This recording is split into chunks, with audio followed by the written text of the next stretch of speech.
İsrail ordusu Livanın cənubunda yerləşən Hizbullaha məxsus 3 komanda mərkəzinə zərbələri indirdi.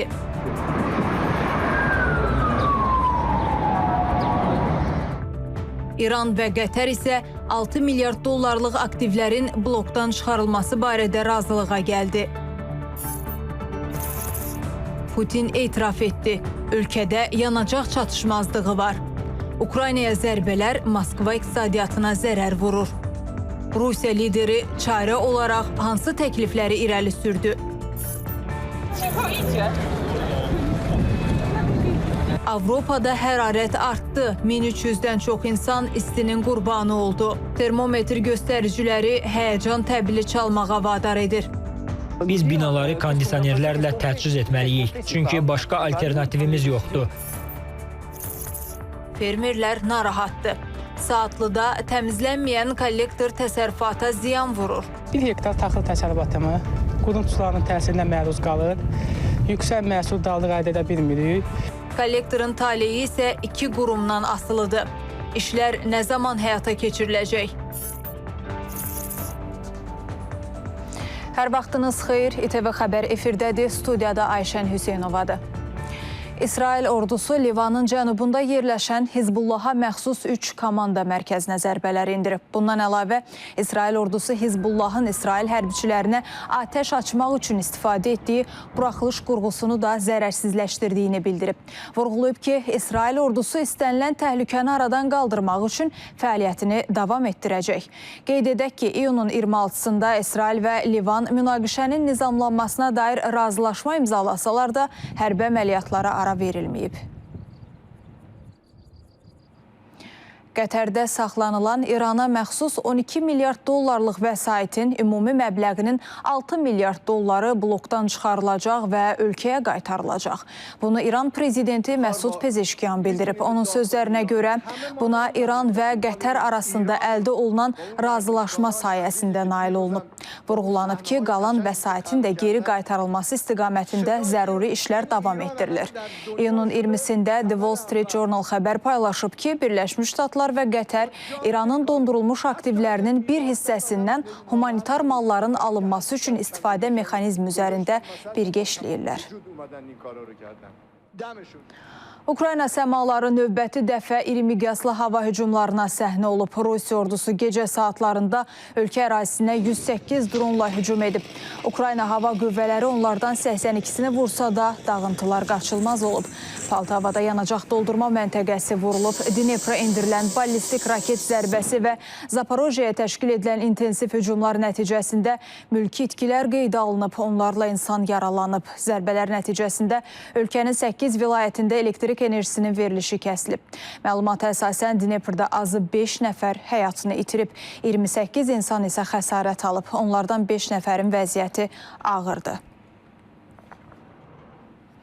Ukrayna isə Rusiyaya təkcə cəbhədə cavab verməklə kifayətlənmir, birbaşa ölkənin neft emalı zavodlarını hədəf alır. Vladimir Putin ilk dəfə ölkədə yanacaq qıtlığı probleminin olduğunu etiraf edib. Əvvəllər bəlkə də müharibə Rusiya vətəndaşları üçün uzaq bir cəbhə xəbəri idi. İndi isə yaşanan böhranı birbaşa hiss edirlər. Üstəlik ekspertlər Rusiyanın növbəti ay daha geniş miqyaslı zərbələrlə üzləşəcəyini proqnozlaşdırırlar. Bəs iqtisadiyyatı neft üzərində qurulan bir dövlət öz yanacaq sənayesini qoruya bilmirsə, qarşıdan gələn daha böyük zərbə dalğasına necə tab gətirəcək? Son günlər Ukrayna dronlarının Rusiyanın neft infrastrukturuna endirdiyi zərbələr ölkədə 1990-cı illərin əvvəllərindən bəri ən ciddi yanacaq böhranına səbəb olub. Bəzi yanacaq doldurma məntəqələrinin fəaliyyəti dayandırılıb. Digərlərində isə yanacaq məhdud sayda və ya yüksək qiymətlərlə satılır. Sürücülər isə uzun növbələrdə gözləməyə məcbur qalırlar.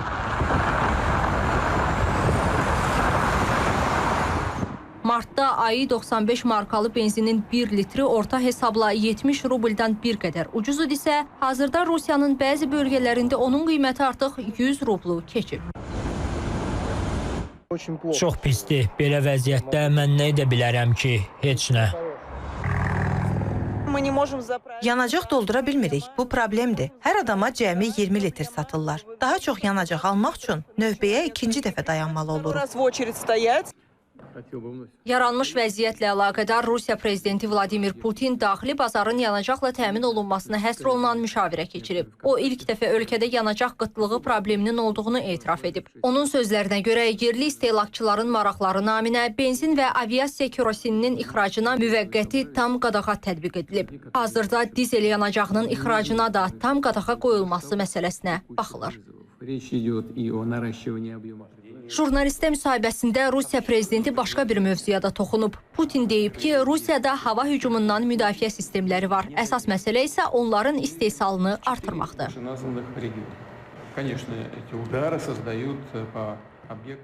Əlbəttə, bu zərbələr problemlər yaradır. Bu aydındır. Hazırda müəyyən çatışmazlıq müşahidə edirik, amma bu kritik deyil.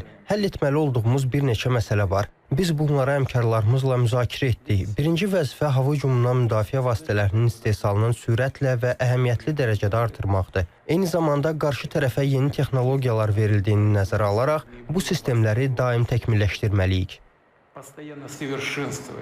Putinin sözlərinə görə iyulda yanacaq istehsalının həcmini iyunla müqayisədə artırmaq planlaşdırılır. Rusiyanın müdafiə naziri Andrey Belousov isə diqqəti hava hücumundan müdafiənin gücləndirilməsinə yönəldib. O, hava hücumundan müdafiə sistemlərinə süni intellektin tətbiqinin və yeni PUA taktikalarının əhəmiyyətindən danışıb. Hazırda mobil atəş qrupları əsasında çoxqatlı hava hücumundan müdafiə sistemi formalaşdırılıb. Biz radarları, mobil qrupları və döyüş maşınlarını vahid informasiya şəbəkəsində birləşdirmişik. Eyni zamanda ilin sonuna dək qərarların qəbulunu dəstəkləyən və süni intellektə əsaslanan geniş miqyaslı sistemlərin tətbiqini yekunlaşdıracaq. Pilotsuz sistemlərdən ibarət yeni bölmələrin fəaliyyət səmərəliliyi isə adi ekipajlarla müqayisədə artıq 3 dəfə yüksəkdir. Lakin Ukraynalı ekspertlərin proqnozları fərqlidir. Onların fikrincə, iyulda Rusiya daha geniş miqyaslı zərbələrlə üzləşə bilər.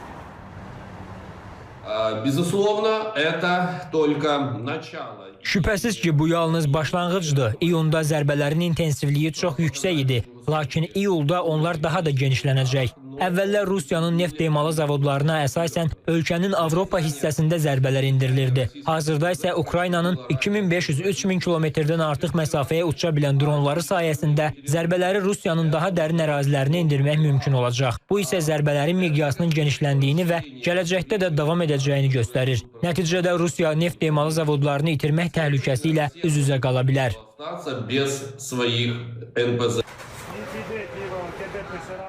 Beləliklə, Ukrayna eyni vaxtda bir neçə strateji məqsədlərdən nail olmağa çalışır. Birincisi, Rusiyanın neft məhsulları ixrac imkanlarını məhdudlaşdırmaq və bununla da iqtisadi təzyiqi artırmaqdır. İkinci mühüm məqam isə ordunun aktiv döyüş əməliyyatlarını davam etdirməsi üçün zəruri olan yanacaq və digər resurslarla təminatında ciddi çətinliklərin yaradılmasıdır. Əgər əvvəllər Rusiyanın neft emalı zavodlarına endirilən zərbələr ayrı-ayrı epizodlar kimi qiymətləndirilirdisə, hazırda onlar artıq sistemli kampaniyanın tərkib hissəsinə çevrilib.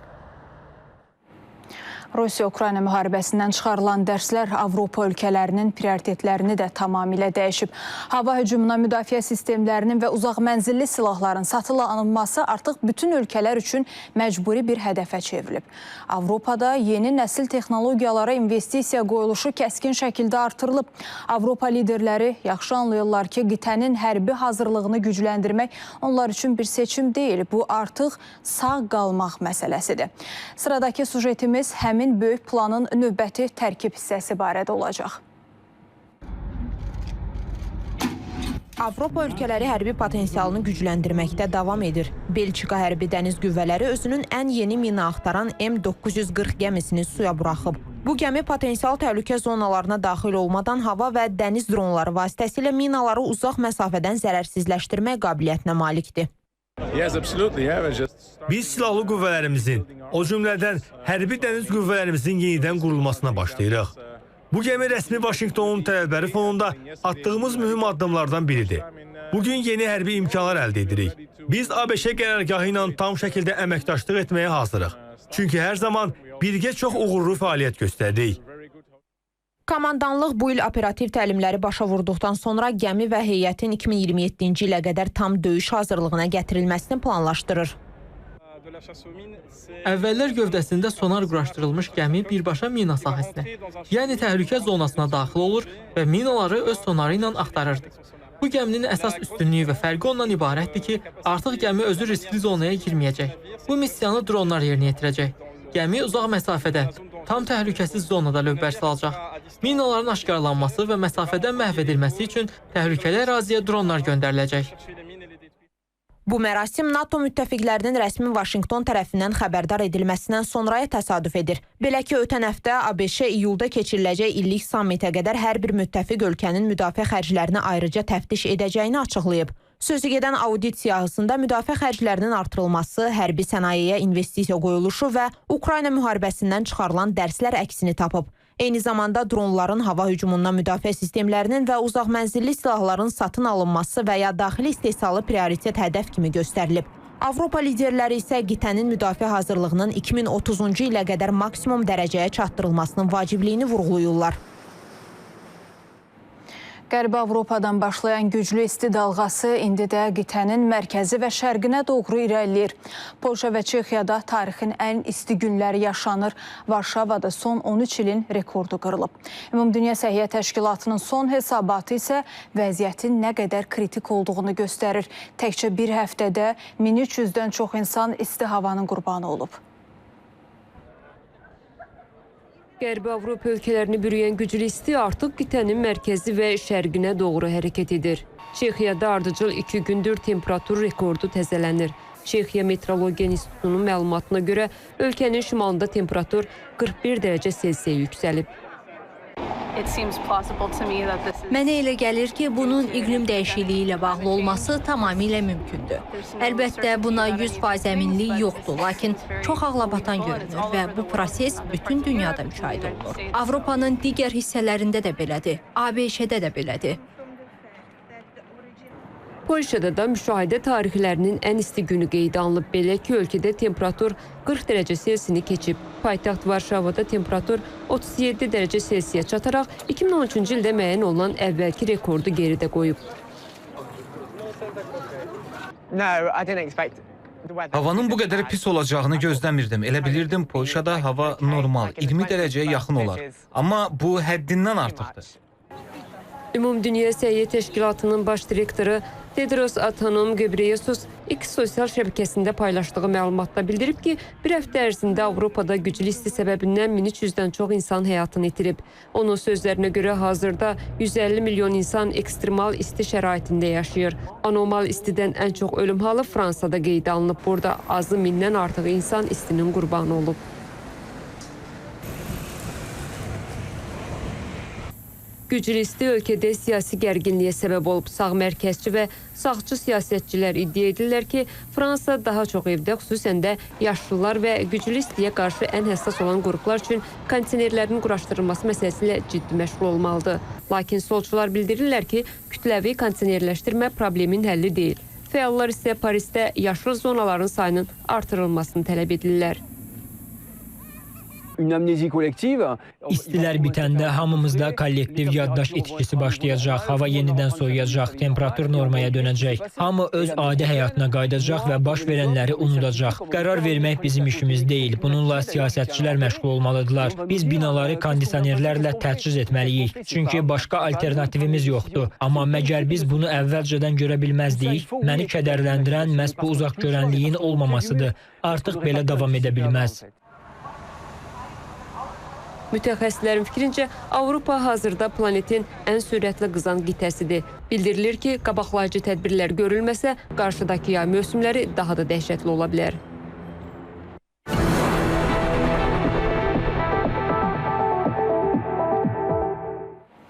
Saatlı rayonunun Qazanbatan kənd sakini Əli Qəhrəmanov uzun illərdir eyni problemdən əziyyət çəkir.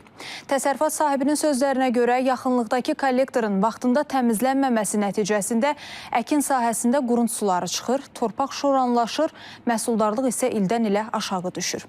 Əməkdaşlarımız vəziyyəti yerində təhlil edərək aidiyyatı qurumla əlaqə saxlayıblar. İzləyək. Saatlının Qazanbatan kənd sakini 25 yaşlı Əli Qəhrəmanov illərdir əkinçiliklə məşğul olur. Pay torpağında pambıq, taxıl əkərək ailəsinin dolanışığını təmin edir. Deyir, yaxınlıqdakı təsərrüfat daxili kollektorun uzun müddətli təmizlənməməsi vəziyyəti çətinləşdirib. 1 hektar taxıl təsərrüfatımı qudun sularının təsirinə məruz qalır. Yüksək məhsul daldıq əldə edə bilmirik. Problemin əks səbəbi ondan ibarətdir ki, torpaq sahəmin yaxınlığında yerləşən təsərrüfat daxili kollektor uzun illərdən bəri nil və kolçoz tutulmuşdur. Təsərrüfat sahibinin sözlərinə görə Su Ehtiyatları Agentliyinə müraciətdən sonra kollektorun müəyyən hissəsində təmizləmə işlərinə başlanılıb, lakin görülən işlər yarımçıq saxlanılıb. Aidiyyəti qurumlara müraciət edəndən sonra bu kollektori Saatlı Suvarma Sistemləri Dairəsi 300 metr kimi qazlı yarımçıq saxladı. Lakin yenə də həmən nəticə yaradırdı. Həmən problemdən üzbəyüz qaldıq. Yenə də qudun sular axmadığı üçün, kollektorin qabağı qazılıb su axmadığı üçün həmən çətinliyi çəkirik. Xahiş edirəm ki, bu kollektorin qazılmasında mənə köməklik göstərəsiniz. Torpaq sahibi bildirir ki, kollektor tam təmizlənsə, suyun axını bərpa olunacaq və əkin sahələri xilas ediləcək. Hazırda isə problem yalnız bir təsərrüfatı deyil, ətraf ərazilərdəki digər fermerləri də narahat edir. Məsələ ilə bağlı Saatlı Su Meliorasiya Sistemlərinin İstismarı İdarəsi ilə əlaqə saxladıq.